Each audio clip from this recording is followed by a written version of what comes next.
Thank you for watching our video. Please subscribe to watch our next video. Thank you for watching our video. Please subscribe to watch our next video. Thank you so much for watching. Subscribe to Black Juries and join us for more powerful. Daniel Coleman checked his daughter's seatbelt twice before he checked his own. That was always the order. Lily first, then himself, then the small mechanical click of his own buckle, then the long breath he let out only after both were secure. Gate C-14 at O'Hare International Airport had emptied of its early morning bustle by 6:47 a.m., and Sterling Continental Flight 482 to Seattle sat waiting on the jet bridge like something patient and enormous. Daniel wore a charcoal gray jacket that had gone soft at the cuffs from 3 winters of use. His jeans were plain, dark, unremarkable. His boots were brown leather, scuffed at the toe in a way that suggested walking, not standing around waiting for someone to notice him. He did not look like a man who belonged in seat 2A. Lily Coleman, 9 years old, sat beside him in 2B with a sketchbook open on her lap and a pencil already moving across the page. She was drawing the wing of the aircraft the way she'd seen it through the window, the flaps folded down, the small red light blinking at the tip. Her hair was pulled back in a braid her father had done that morning at 5:15 a.m., standing in the bathroom mirror of their apartment on Ashland Avenue, trying to remember the way her mother used to do it. He hadn't gotten it exactly right. Lily hadn't said anything about that. She never did. They were flying to Seattle for a memorial service. Sarah Coleman had passed 11 months earlier, where she'd spent 14 years designing exhibits was dedicating a permanent installation in her name. Lily had a school science fair the following morning, too. An unrelated coincidence that Daniel had decided to treat as a small mercy, a reason for her to think about something other than grief for at least part of the trip. He had purchased the ticket 6 weeks ago, 2 seats, first class, front row. Total cost, $1,842. He'd paid for legroom so Lily could sleep if she needed to. That was the whole reason. Nothing more complicated than that. For 11 quiet minutes, they looked like exactly what they were. A father, a daughter, a flight ahead of them, and a grief they were both still learning how to carry. Then Regina Vance came down the aisle. She moved the way certain people move through spaces they've decided already belonged to them, unhurried, sure-footed. Her cream-colored blazer pressed to a stiffness that suggested it had never once touched a washing machine. An assistant trailed 2 steps behind her, arms wrapped around a leather portfolio case, eyes fixed on the floor. Several passengers glanced up as she passed and straightened slightly in their seats, the way people do around someone recognized from a business magazine cover. Regina barely registered them. Her gaze had already found seat 2A, and it stayed there, sharpening the way a hawk's does before it commits to a dive. She stopped beside Daniel. She looked first at his jacket, then at his boots, then, finally, at his face, and something in her expression suggested she'd already reached a verdict before she opened her mouth. "There's been a mistake," she said. "That's my seat." Daniel looked up calmly. "I don't think so. This is 2A. I've got the boarding pass right here." He held it out unhurried, the way a man holds out something he has no reason to doubt. Regina didn't take it. She glanced at it the way someone glances at a coupon they have no intention of using. "Anyone can print a piece of paper at home," she said. "I requested this seat through corporate travel 3 weeks ago." "Then someone made an error on their end," Daniel said. "It wasn't mine to fix." His voice never rose. That was the first thing worth noticing if anyone in that cabin had been paying closer attention. He wasn't performing patience for an audience. He simply didn't feel the need to match her volume. Paige Sutton, the senior flight attendant working the first-class cabin that morning, arrived at the row within seconds, drawn by the particular gravity that surrounds a woman like Regina Vance the moment she raises her voice near other paying customers. Paige checked Regina's boarding pass, first seat 4C, a perfectly good first-class seat 4 rows back, and then checked Daniel's, seat 2A, exactly as printed, exactly as scanned at the gate 11 minutes earlier. For one clean, uncomplicated second, truth sat right there in front of her, unmistakable. Then Regina's assistant, without being asked, opened the leather portfolio case just enough to reveal the corner of a logo. Vance Textile Holdings. Paige recognized it. Everyone in the airline industry recognized it that year, an $11 million annual freight and logistics contract currently up for renewal or quietly swamped around to 3 competing carriers. Paige's professional smile didn't waver, but something behind it did. "Let me see what I can do," she said, which is the sentence people use when they already know exactly what they're about to do and don't want to say it out loud. Lily had stopped drawing. She was watching her father's face the way children watch adults during arguments, searching for the temperature of the room, trying to figure out whether this was the kind of disagreement that ends in 5 minutes, or the kind that changes something. Daniel held her sketchbook gently against her knee, a small spoken instruction to keep drawing, to keep breathing, to let him handle what came next.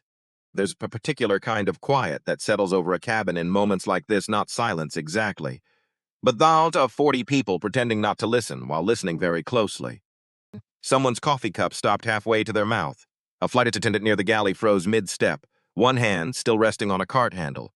Even the low, mechanical hum of the ventilation system seemed to hang there a half-second longer than usual, as if the aircraft itself were waiting to see which version of the morning would win.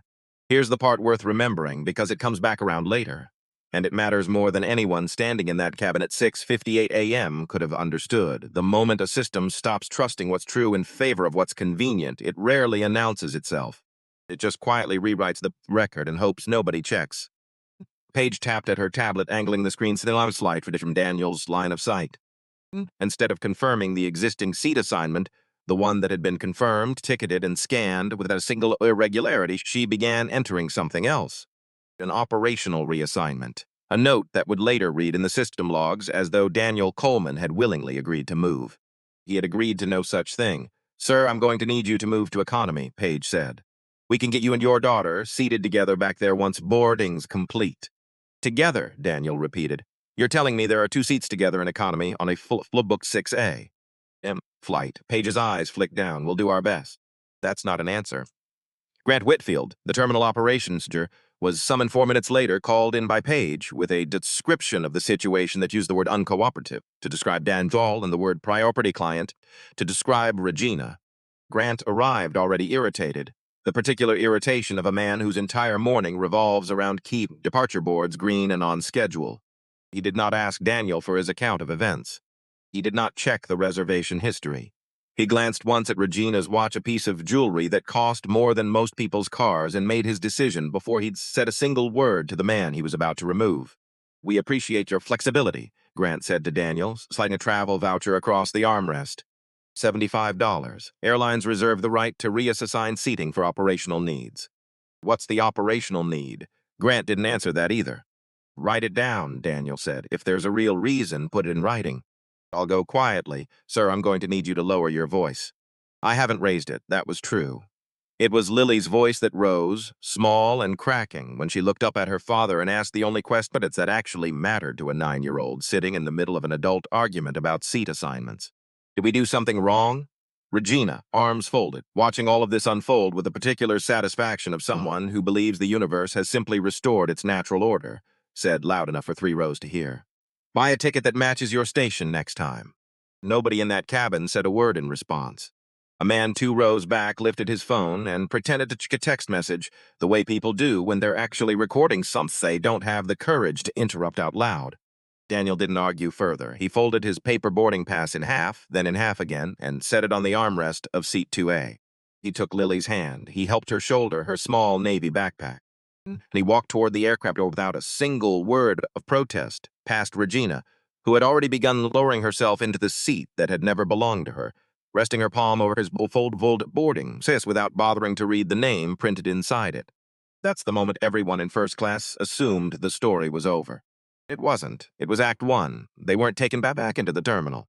Instead, Grant instructed a gate agent to hold them in the jet bridge, a narrow, humming corridor of recycled air and fluorescent light, while the crew hunted for 2 seats somewhere in the back of the aircraft. The door stood open behind them, luggage thudded against overhead bins. Stood pressed against her father's side, both hands wrapped around her backpack straps, her face still flushed from the particular kind of humiliation that lands on a child even when it wasn't aimed at her. "Why didn't you tell them who you are?" she finally asked. It wasn't pride in her voice. It was confusion, the confusion of a child trying to understand why her father had let strangers embarrass him when she believed, somewhere in her 9-year-old heart, that he had the power to stop it in a single sentence. Daniel crouched slightly so they were eye to eye. "Because if they only respect us after they find out who I am," he said, "then they never respected us at all. They respected a title. That's not the same thing. But they made everyone think we were lying. Truth doesn't get weaker just because a room full of people fails to notice it." He squeezed her hand. "What matters right now isn't proving I deserve that seat." What matters is understanding how easily the people responsible for keeping passengers safe just threw out their own rules. Lily didn't fully understand, but she recognized the steadiness in his voice. And she leaned into it the way she had learned to lean into it since her mother died, not because it answered every question, but because it was solid, and solid was in short supply lately. Daniel glanced down at the gate agent's handheld screen, close enough to catch fragments of what was displayed there. His original seat assignment hadn't simply been changed for operational reasons. His name had been pulled from Seat 2A and dropped into an unassigned economy status and marked in the system as a voluntary passenger request. No signature, no verbal confirmation on record, no acknowledgement that he'd been threatened with removal by security roughly 90 seconds before he stood up. He asked the gate agent directly, was that entered as a voluntary change? She hesitated, glancing toward Grant. Grant stepped between Daniel and the screen. That's an internal matter. We're working to accommodate you.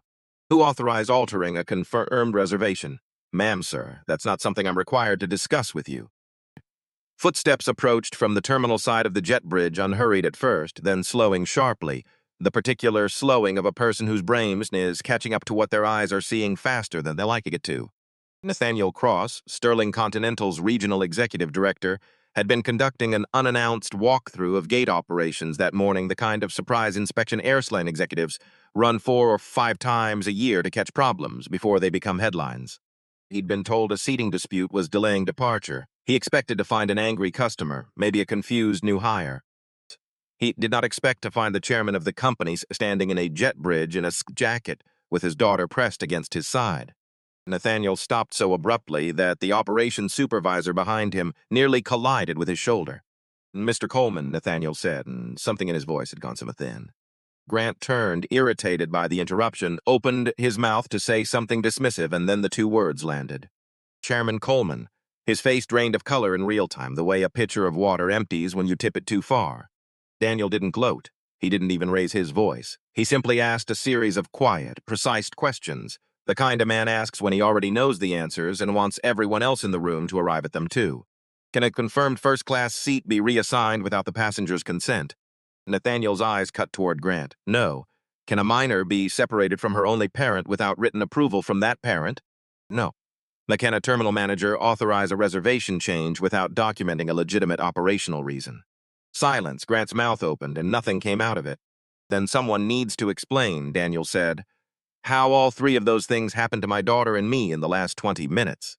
Here's where the story usually ends. In the version people tell at dinner parties, powerful man reveals himself, everyone scrambles to apologize, cut to credits. But that's not actually the point of what happened next, and if you stop listening now, you'll miss the part that matters most. Daniel didn't ask for his seat back. He asked for something far more disruptive. He ordered the entire passenger manifest locked, every version of it preserved, before anyone with system access could alter it further. He instructed Nathaniel to call Vivian Marsh, the airline's director of legal and compliance, and to have her physically present at the gate before Flight 482 was permitted to leave the ground. Grant protested immediately, citing the cost of delay, missed connections, hotel vouchers, a domino effect across 3 hub cities. Daniel's answer didn't waver. An unreliable passenger record is a more serious problem than an inconvenient schedule. If the FMSS can be silently rewritten, it can be rewritten every time someone with money decides they don't like where they've been seated. Nathaniel got on the phone. Within 4 minutes, the aircraft's departure status had been changed from boarding to hold verification review, a designation that spread instant confusion through the cabin. Passengers who'd watched Daniel get quietly walked off the plane assumed the drama had ended the moment he disappeared down the jet bridge. Now the door stood open behind them for no visible reason, and nobody could tell them why. Inside, Paige received the update through her interphone and felt the confidence drain out of her posture in real time. She tried her tablet, locked. She tried again, still locked. To look toward Grant through the oval cabin door, expecting him to fix whatever had gone wrong. He wouldn't meet her eyes. 5 minutes later, the cabin announcement system crackled on, informing every passenger that the flight could not proceed until the mandatory verification review was complete, and that everyone needed to gather their belongings and deplane in an orderly fashion. Regina Vance did not move. "I'll stay right here," she told Paige, "until someone explains why an entire aircraft is being emptied over a seating dispute." She glanced down at Daniel's folded boarding pass, still rang under her palm, and added, loud enough for the row behind her to hear, "This delay started the second that man was removed." That can't be a coincidence. It wasn't a coincidence. It just wasn't the coincidence she thought it was. She was eventually forced to stand furious at being asked to like every ordinary traveler on that aircraft and walked out through the jet bridge with her assistant trailing behind, still clutching that leather case. She stepped through the door, her expression changed completely. Daniel wasn't standing there alone with his daughter anymore. Nathaniel Cross stood beside him, speaking in low, urgent tones. Vivian Marsh had arrived with 2 members of the compliance team. A cluster of senior airport managers hovered nearby, waiting for instructions instead of giving them. Lily still held her father's hand, but everyone around them now watched Top Daniel with an entirely different kind of attention. Regina stopped in the middle of the jet bridge.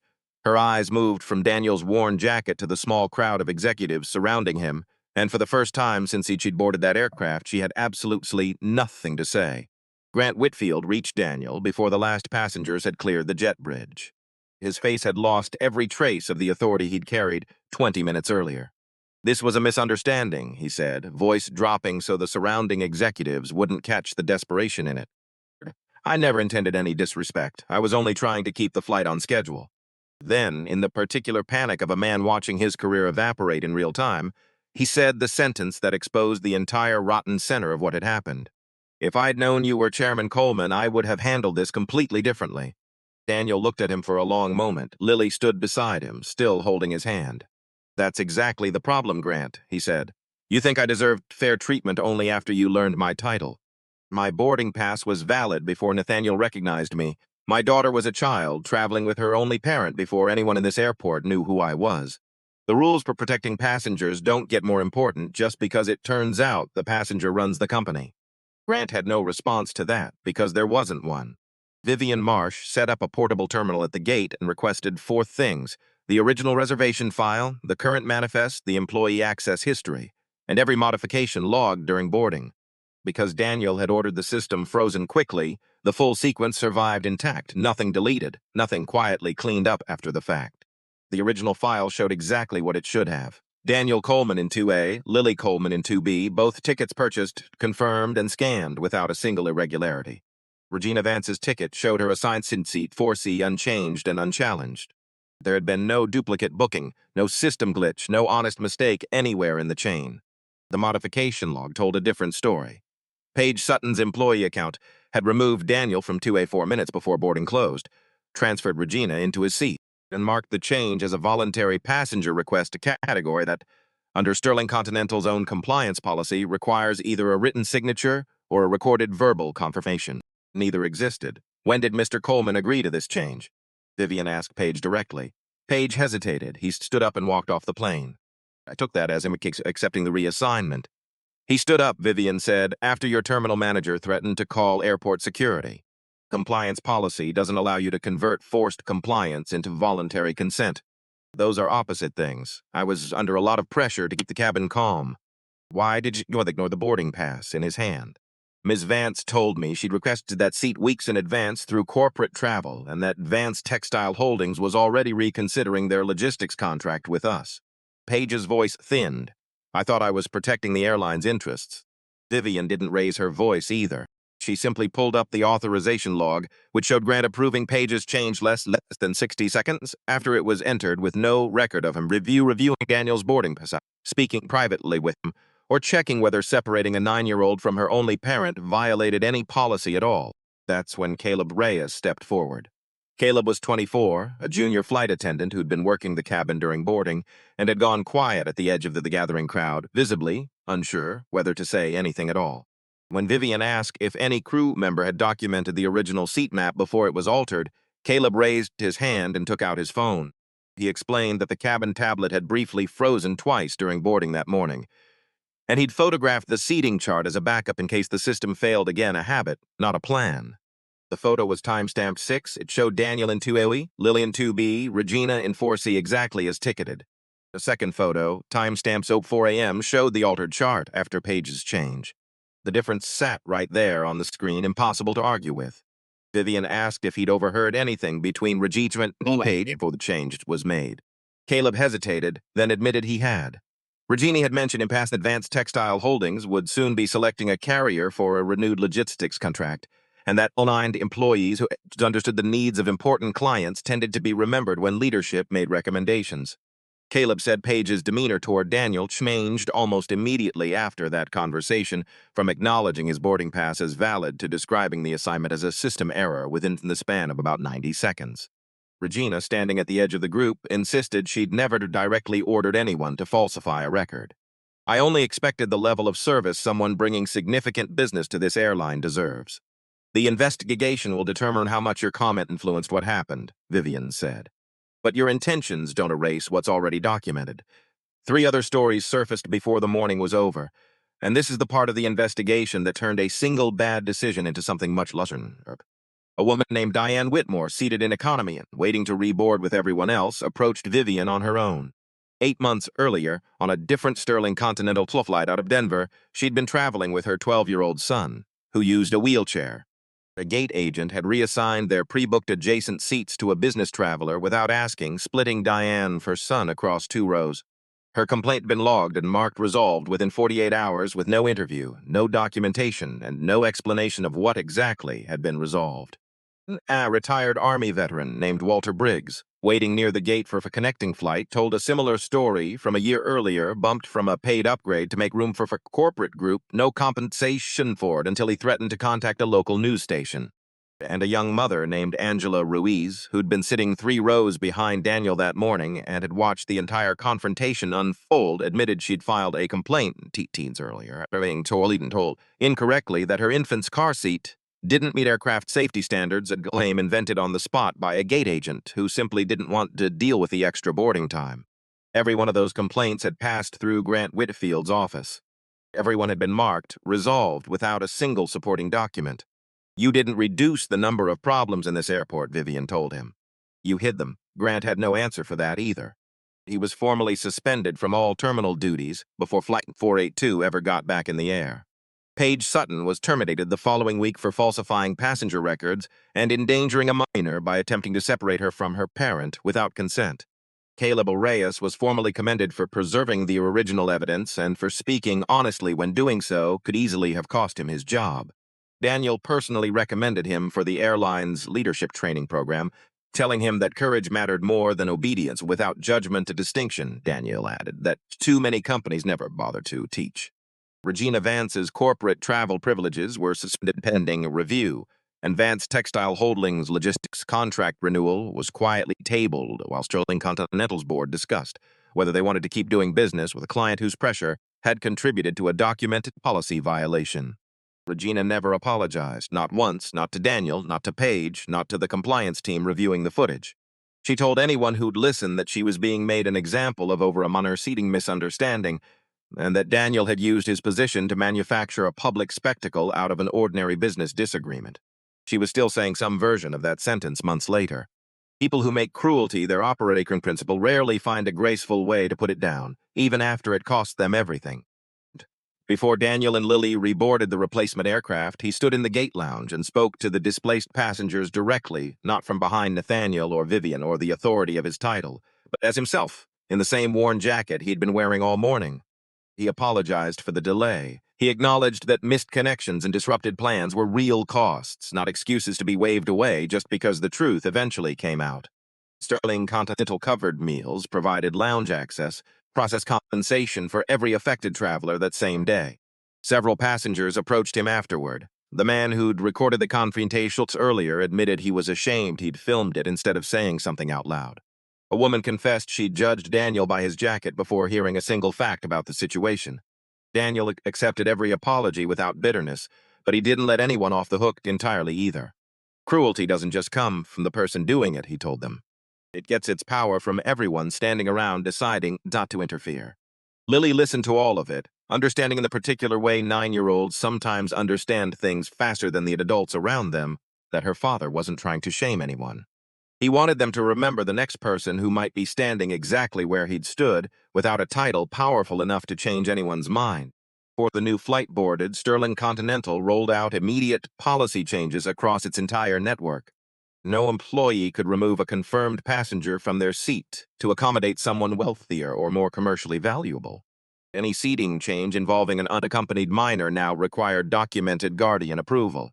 Discrimination complaints would be routed to an independent review department instead of local terminal managers who had every incentive to bury them.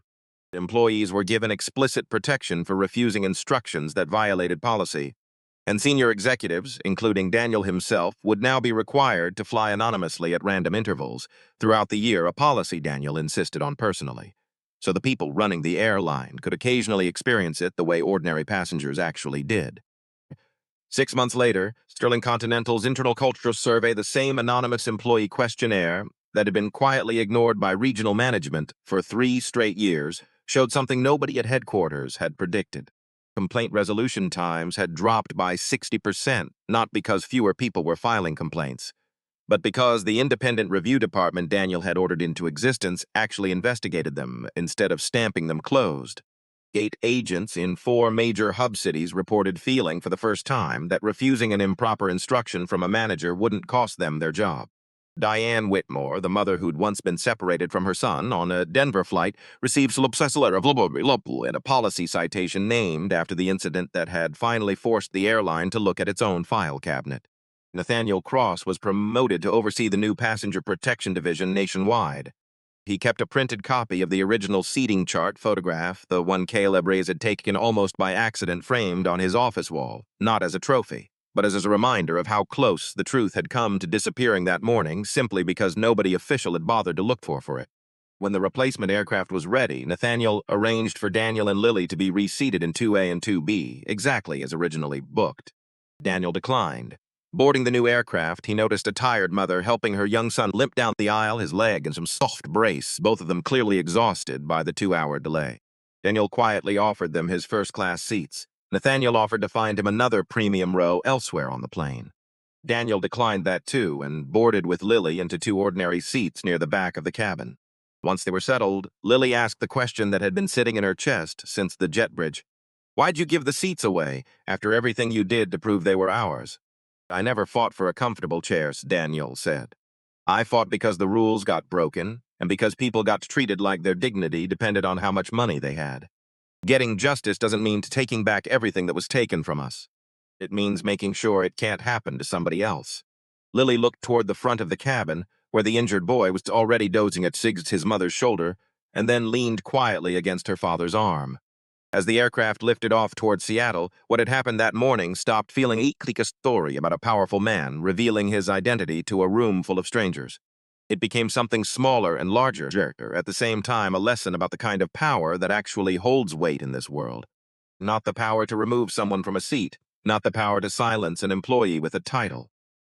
The power to stand beside people who can't protect themselves, and to change the system quietly enough that the next person never has to stand alone in a jet bridge, wondering if they did something wrong just by existing where they weren't expected to be.